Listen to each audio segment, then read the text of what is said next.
All right, time to take a look at the Seekone Dual Temp Heat Gun. This is a 600 watt heat gun. It's got overload protection, 932 degrees Fahrenheit or 500 degrees Celsius. So that is quite hot, and it has a curved nozzle.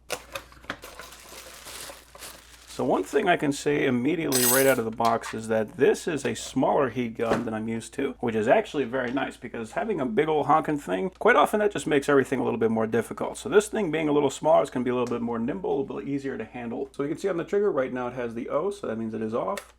We got setting 1 and setting 2. So this is going to be for our different temperatures and probably fan speeds. So I do like that you don't have to hold the trigger with this thing. You can just click the thing on and it'll keep on running. It does have a slightly texturized grip. This feels like a soft plastic. It's not quite a rubber, but it does actually feel pretty nice. Maybe it's kind of a mix between a rubber and a plastic.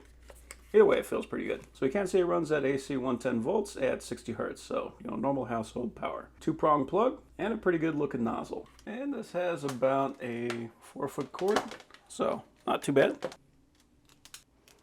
Now what stands out about this heat gun is that if I was to try to connect this wire together, under normal circumstances, I would have to lay this wire over it and then rotate it to make sure I get all the sides evenly. But this one has this. So what that's going to do is it's going to deflect the air all the way around this connection. So I can just hold it steady and make sure that I have a good mechanical connection and just let the heat gun do the rest.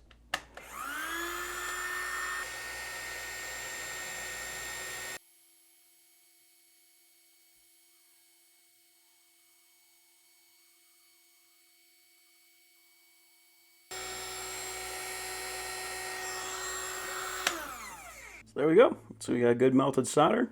So that is a quality joint. And keep in mind that was just a level 1, so we can actually go hotter than that. Let's see what that actually sounds like. Yeah. So it's got kind of a whine that if you had to listen to for a long time, it'd be a little bit annoying. But other than that, I mean, the thing actually works. So if you're looking for a heat gun, but you want something a little smaller and a little bit more nimble, I would be hard pressed to find one that's better than this. That is a very nice little heat gun.